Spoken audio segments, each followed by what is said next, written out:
Hello दोस्तों, कैसे हैं आप सब। हमारी कहानियाँ देखने के लिए हमारे चैनल को सब्सक्राइब करें और हाँ, बेल आइकॉन दबाना मत भूलिएगा। तो चलिए ये शुरू कहानी करते बिहार के सिवान जिला मिसिर चक के कहानी बा। तो चली कहानी के शुरू कर जा। इस गांव में हरि प्रसाद और उनकी पत्नी शीतल रहते थे। उनका इकलौता बेटा राजन अपनी पत्नी चंचल और 5 साल के बेटे गोलू के साथ दिल्ली रहते थे। एक दिन की बात है, शीतल अपने बेटे राजन को फोन करती है और कहती है, राजन बेटा, छठ में आवे खातिर ट्रेन के टिकट करा ली ह, कहे से कि बाबू 5 साल के हो गइल बा आ कोसी ओकर भरे के बा। हाँ माई, तू सही कहा तारू। हमनियों के यह सोचत रहनी है जा कि ये साल छठ पूजा गांव ही मनावल जाई। ठीक बा माई, इस साल छठ पूजा में जरूर गांव आएम जा। छठ पूजा देख ले कई साल हो गई, इस साल गांव ही में छठ पूजा कइल जाई। जियत रहलो हमर बेटा, फुलाई रहलो। आ सुना हमर बात, 4 दिन पहले आई है। ठीक बा माई, गोड़ लागतानी। उसके बाद राजन फोन रख देता है और ऑनलाइन टिकट बुक कर देता है और अपनी पत्नी से कहता है, सुनो तारू हो, गाँव चले के तैयारी कर। ये साल छठ पूजा गाँव में मनावल जाई।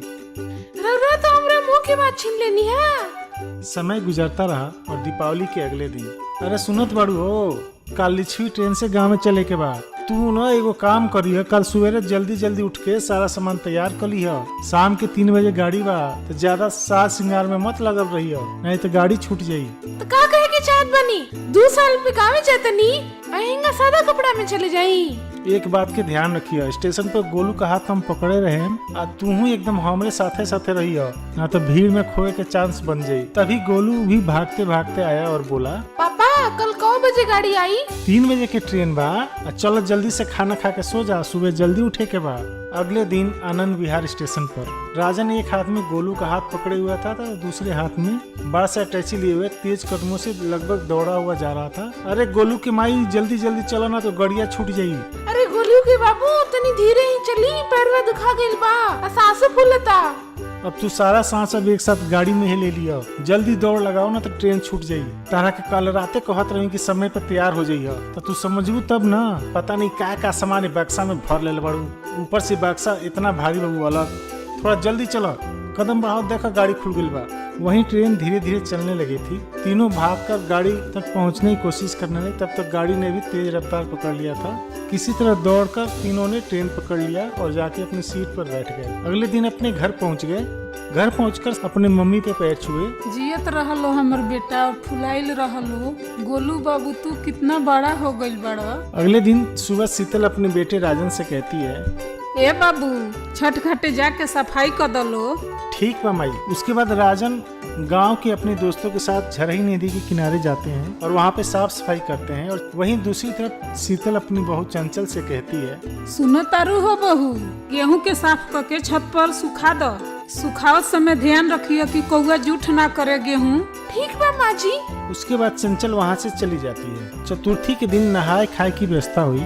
चूल्हे पर चने के दाल को सिलवट्टा पर पीसने के बाद घी से कढ़ी बनाया और लौकी की सब्जी बनी और सभी लोगों ने बहुत प्यार से खाए। पंचमी के दिन व्रत के लिए ठेकुआ बनाने की तैयारी हुई।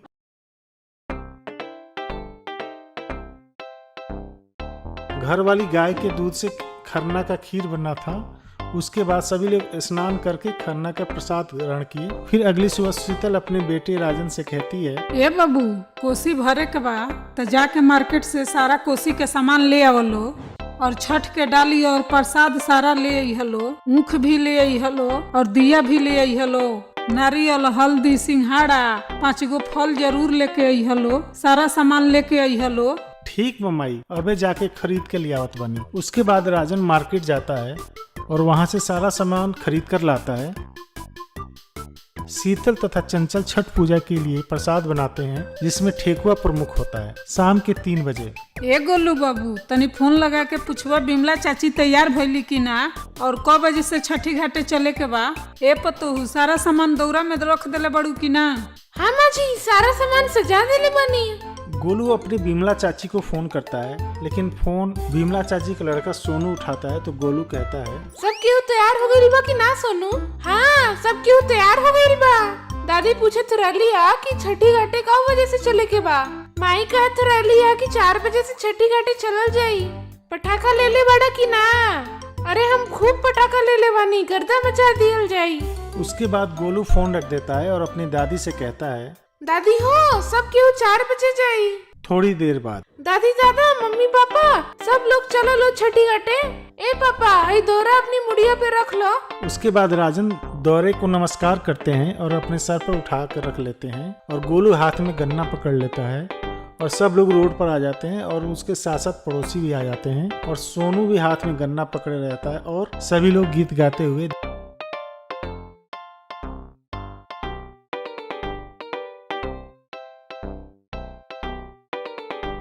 धीरे धीरे झरई नदी के किनारे पहुंचते हैं। थोड़ी देर में सभी लोग घाट पर पहुंच जाते हैं और छठ माता की पूजा करते हैं। अरे गोलुआ फोटो कब खिंचाई? अभी फोटो खींचे तनी। उसके बाद गोलू फोटो खींचता है और अपनी माँ से कहता है, माई हो सब जना है ने देख लो कि बढ़िया से फोटो खिंचाई। उसके बाद सब लोग गोलू की तरफ देखते हैं तो गोलू सबका फोटो खींचता है। फोटो खींचने के बाद गोलू सोनू से कहता है, अब चले के पटाखा फोड़ल जा। हाँ ठीक कहत बड़, चले के पटाखा फोड़े के। उसके बाद सोनू और गोलू पटाखा फोड़ते हैं। झरई नदी में खड़े होकर डूबते हुए सूर्य भगवान को अर्घ देते हैं और थोड़ी देर में सूर्य भगवान छिप जाते हैं। फिर सब लोग घर वापस आ जाते हैं और फिर रात में कोसी भरते हैं और गीत गाते हैं। काकी हो अब तारा के यहाँ कोसी भरा गई, अब हम घरे जातनी। ठीक बजा सुबेरे 4 बजे चलल जाई। उसके बाद बिमला और सोनू अपने घर चला जाते हैं और फिर अगले दिन सुबह 4 बजे सब लोग छठ घाट पहुंचते हैं। वहां पर सब लोग बैठकर छठ माता की पूजा करने लगते हैं। थोड़ी देर बाद बिमला, चंचल और शीतल जाकर नदी में खड़े हो जाते हैं और सूर्य भगवान के उगने का इंतजार करने लगते हैं। धीरे धीरे सुबह होने लगता है और कुछ ही समय में सूर्य भगवान निकल जाते हैं तो गोलू कहने लगता है, माई हो सूरज भगवान निकल गए बड़न। उसके बाद सभी लोग सूर्य भगवान को देखने लगते हैं और उसके बाद राजन तांबे के लोटे में गाय का दूध लेकर अपनी अपनी पत्नी के पास जाते हैं और फिर अर्घ दिलाते हैं। उसके बाद से सभी लोग झरई नदी से बाहर निकल जाते हैं और अपना व्रत पूरा करते हैं। अगर आपको ये कहानी पसंद आई हो तो चैनल को सब्सक्राइब कर लें और बेल नोटिफिकेशन दबा दें और कमेंट करके जरूर बताएं कि आपको ये कहानी कैसी लगी।